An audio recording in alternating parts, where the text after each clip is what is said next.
Mayong adlaw kaniyong tanan nga nagpaminaw karon ning tulumanon kini ang akong suliran. Ilabi na kaninyo Dr. ni Obra ug Attorney Ellen Bathan. Ingon man sa mga artista nga maghatag kinabuhi ning akong suwat suliran. Tawgalan ko ninyo sa pangaan nga Albert. Single, taga-Katayngan, Masbate. Punto legal kining akong suliran. Kabahin kini sa akong sitwasyon karon. Kay nahack man gud ning akong FB account sa akong uyab nga nag-scam sad nako. Aron yung sabtan, ingon ini ang mga panghitabo.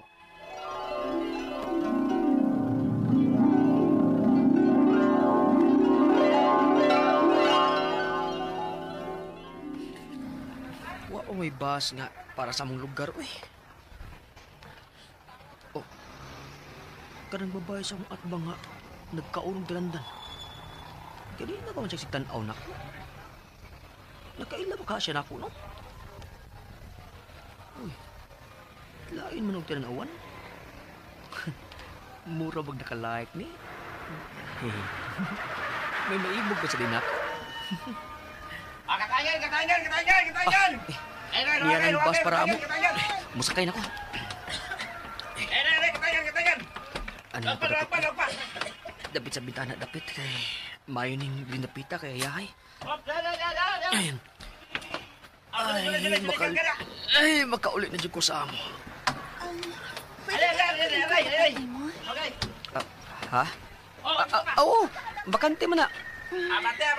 Pares na dyan stasyon. Dalandan Kaan ka? Ha? Salamat. Ako din si Em. Ikaw? Ako din si Albert.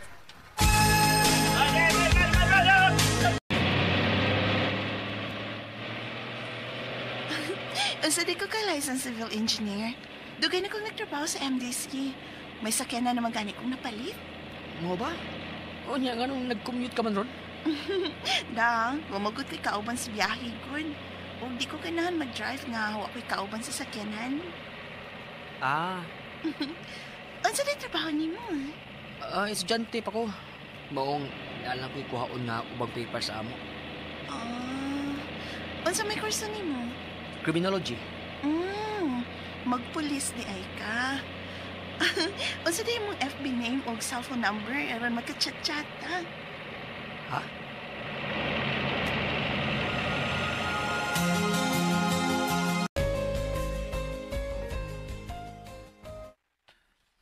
Hambuga. May kachat-chat naman. May aim naman. O engineer ba yun? Pero bro, uyawan mo ko ng bayhan na, eh. Iyawan ka? Nga naman. Usahay man gud. Mag-live nga, mag-attempt og suicide. Ha? Lagi. Nanghigot og PC. Maglaslas. Uy, so may problema na nga. Dato mo ka na. Naluoy ba ako niya? Mo nang i-comfort na ko siya kung daw na kasi siyang kinabuhi. Agoy, ma-inlove ka na, bro. Magka-oyab gimana, bro. Di pong yaban na bito na ako, bro. Aw, interesado gila ka na niya. Ako muna. Good luck, bro. Good luck. Salamat sa comfort, Al. Ug tungod ana, gisugot na taka. Ha? Gisugot ako ni mo, Em? Em, salamat! Salamat kayo! I love you!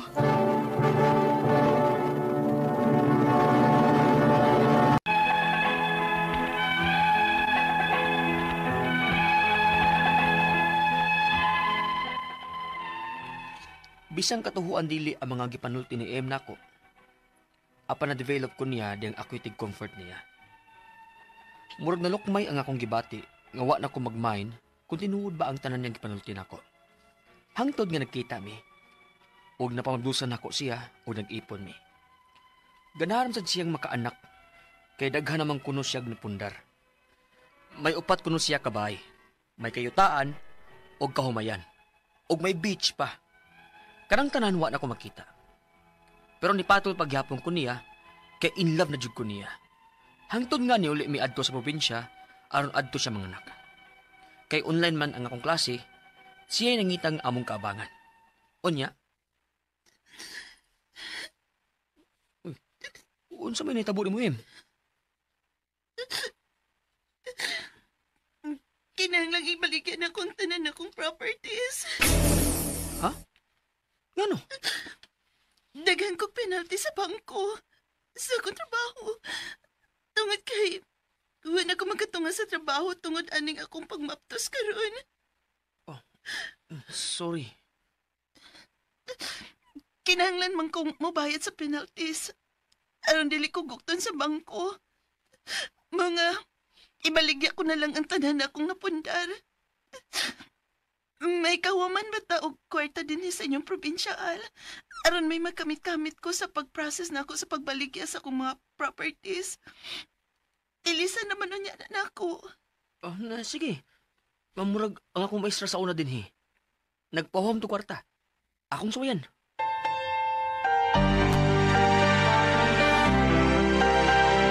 Makapahuwam ko nimo pero magkinalang tag ko maker al. Bisag imong lula og lolo lang ang atong papirmahon. Ay, ma'am, di na ko sila yapil-apil, mamay. Kasabaan niya ko. Kuan na lang, ma'am. Kani, ma'am. I-collateral lang na ako akong motor. May ORCR man to. Nala sige. Kana na lang.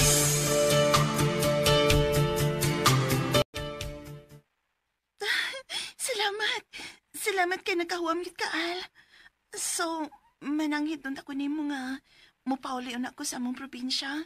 Kay magbaligi ako sa akong properties dito. Ibilin lang nako nimo ang bata, ha? Kay nag-review na lang bitaw ka para sa imong civil service exam. Sige. Basta... Hala. Ano maning akong FB nga? Nalag-out naman eh. Huwag di naman ko makalagyan og balik. Uy. Nga no maka ni. Sura ni, uy. Ang akong mga contacts nasa messenger. Huwag sila si mama. Wala. Uy. Huwag kastang akong Google account. Nga naman eh. So ayan ako buhat og lang FB account ni. Huwag ipang-add na ako sa mama.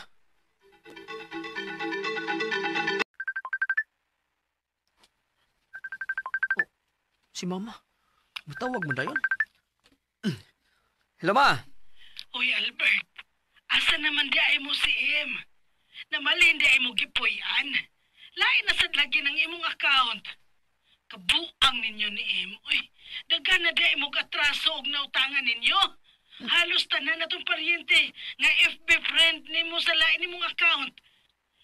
Doon gipost baya mo sa inyong mga nautangan nga mga scammer ko no mo.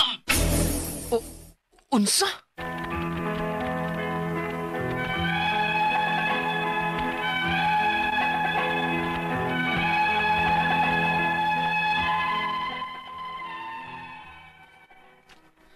Taas pa kayo ang istorya bahin sa pagkahak sa akong FB account.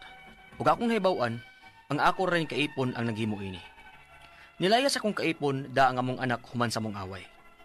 Nabalaka ko, kay gisuwayan na baton niyag dunggab sa kutsilyo ang among anak.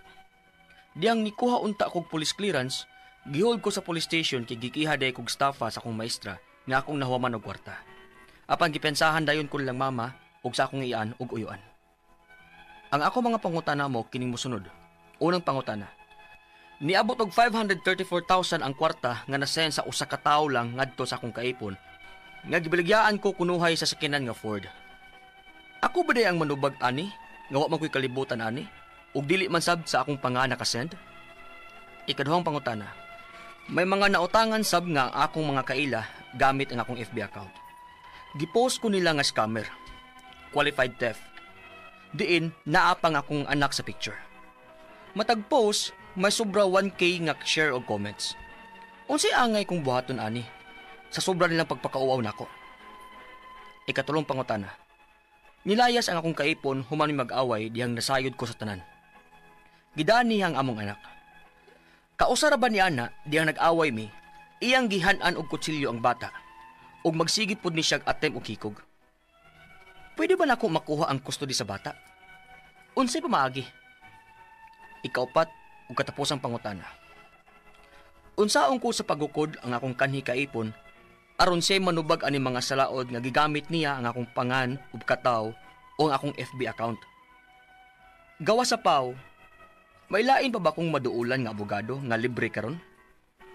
Palihog, tabangig tambagi ko, kini ang akong suliran, Albert. Mayong adlaw mga sukintig paminaw, kini si Attorney Elaine Bathanog. Ako karong adlaw for this episode ang muhatag ninyog tambag tubag solusyon. Kalinawan sa inyong mga pangutana, mga problemang may punto legal, personal, emotional nga mga pangutana ug mga problema katong mga gibiyaan, katong mga gipaasa, ang mga gipasakitan.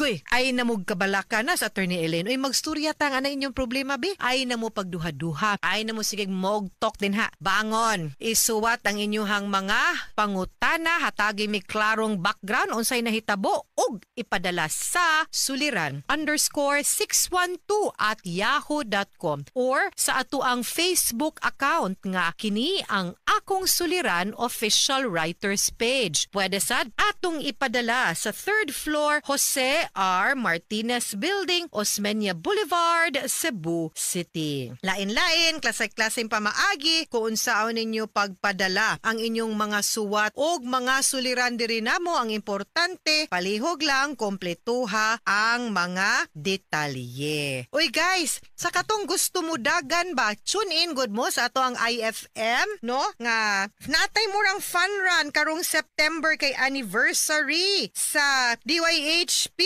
So, makahappy ang ato ang mga activities for September. So, I hope no nga inyuhang hatagan og panahon nga maka-join mo aning ato ang fun run. Dinha na sa IT Park karong September na ay mga details na sa ato ang Facebook page kung unsaon ninyo pag-join sa ato ang fun run. Kita-kits ta dito guys kay basin mo apil ko og dagan. Dagan-dagan lang good, no? But kita ta dito, okay? Letter sender nato karong adlaw si Albert, taga Katangian Masbate. Punto legal ang iyang pangutana kabahin sa iyahang situation kay nahak ang iyang Facebook account. Sa iyahang uyab nga nag-scam sad kuno niya. Hagoy, maurag yoy nakaingon ani ang pag-scam niya, no?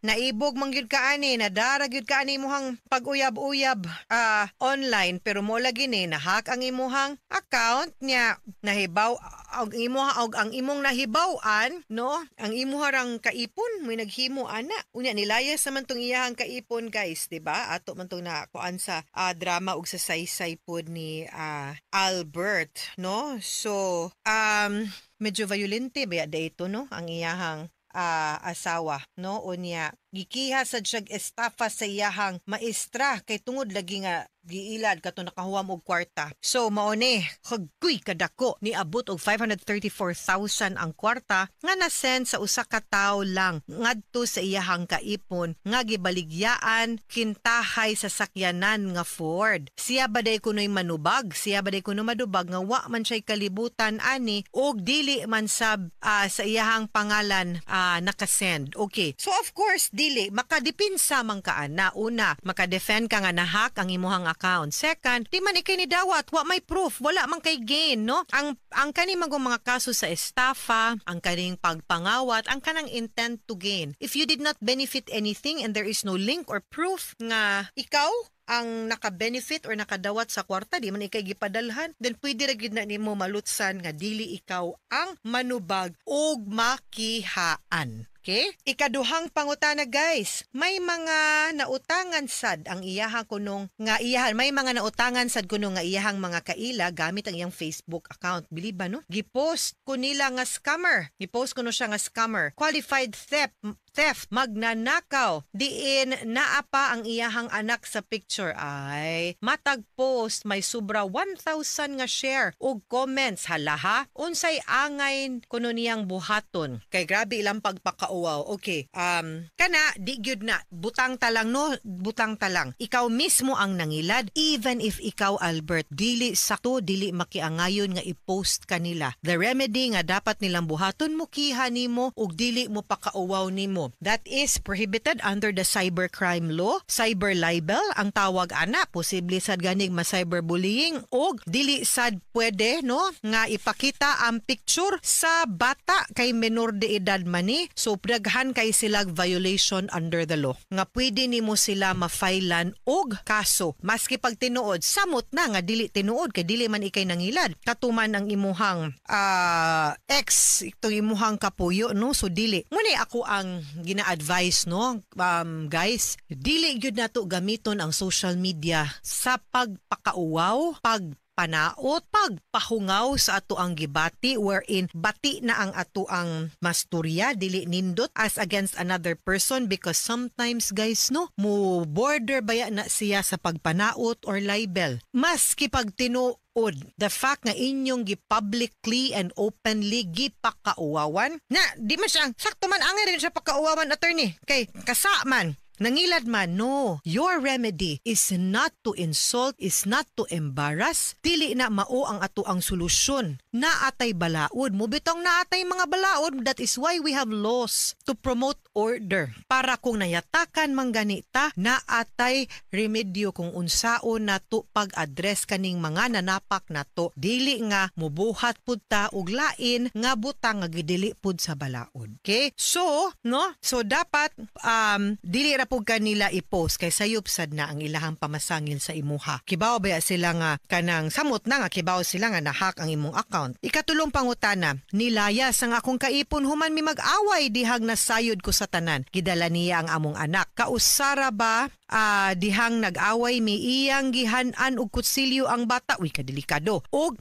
magsige pud siya og attempt og hikog, unstable nig utok imong Paris Albert. Uy, pwede ba nako makuha ang custody sa bata unsay pamaagi? I think you can because if naay violent tendencies ang mama, although as a matter of general rule, no, ang bata supposedly adto gyud na sa mama tungod kay ang bata nga illegitimate adto man gyud na sa mama. Wa man mo na minyo no, sa ako ang nasabtan single man ka Albert, so nagpuyo ra mo. Pero if we will be able to show no nga naadi ay mga surrounding and compelling nga mga circumstances nga makaingunta nga dili fit ang mama, makadaot sa development sa mama ang continued custody sa ilahang anak, pwede gyud nato mabawian og katungod og custody ang mama, mahatag gyud nato kung atong mapakita pud nga mas capable pud ka Albert.